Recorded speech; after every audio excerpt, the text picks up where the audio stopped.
तो चलिए अब आगे बढ़ते हैं और बात करते हैं उन बड़े विमान हादसों का जो दिसंबर के महीने में हुए। विमान यात्रियों के लिए ये महीना काला महीना साबित हुआ। दुनिया भर में 6 विमान हादसे हुए जिनमें 234 यात्रियों की मौत हो गई है। आंकड़े डराने वाले हैं और हवाई यात्रा के दौरान सुरक्षा पर गंभीर सवाल उठाते हैं।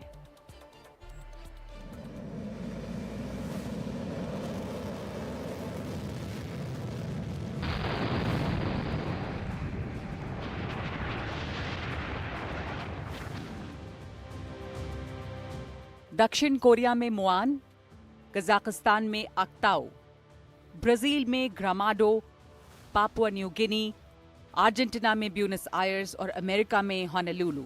दिसंबर में इन 6 जगहों ने बड़े विमान हादसे देखे। सबसे ताजा हादसा 29 दिसंबर का है, मुआन, दक्षिण कोरिया का।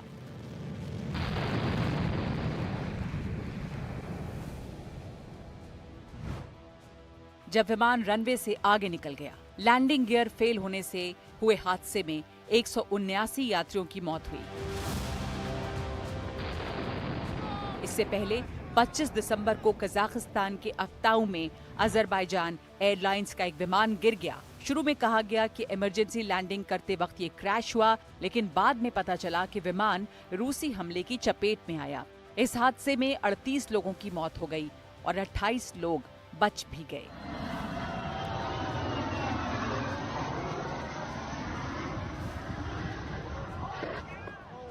इससे 3 दिन पहले 22 दिसंबर को ब्राजील के ग्रामाडो में एक निजी विमान दुर्घटनाग्रस्त हो गया। हादसे में एक ही परिवार के 10 लोगों की मौत हो गई। इसी दिन यानी 22 दिसंबर को ही पापुआ न्यू गिनी में एक ब्रिटन नॉर्मन BN-2B 26 दुर्घटनाग्रस्त हो गया। विमान में सवार 5 लोगों की मौत हो गई। इसी महीने 19 दिसंबर को अर्जेंटीना के ब्यूनस आयर्स में सैन फर्नांडो एयरपोर्ट पर हादसा हुआ, जिसमें विमान में सवार 2 पायलट मारे गए। 17 दिसंबर को होनोलुलु में एक विमान एक इमारत से टकरा गया। ये हादसा ट्रेनिंग के दौरान हुआ और इस हादसे में दोनों पायलट की जान चली गई। विमानों ने सफर को छोटा और आरामदायक जरूर बनाया है, लेकिन कई बार कुछ छोटी गलतियां, कुछ तकनीकी खराबियां सैकड़ों जिंदगियों पर भारी पड़ रही हैं।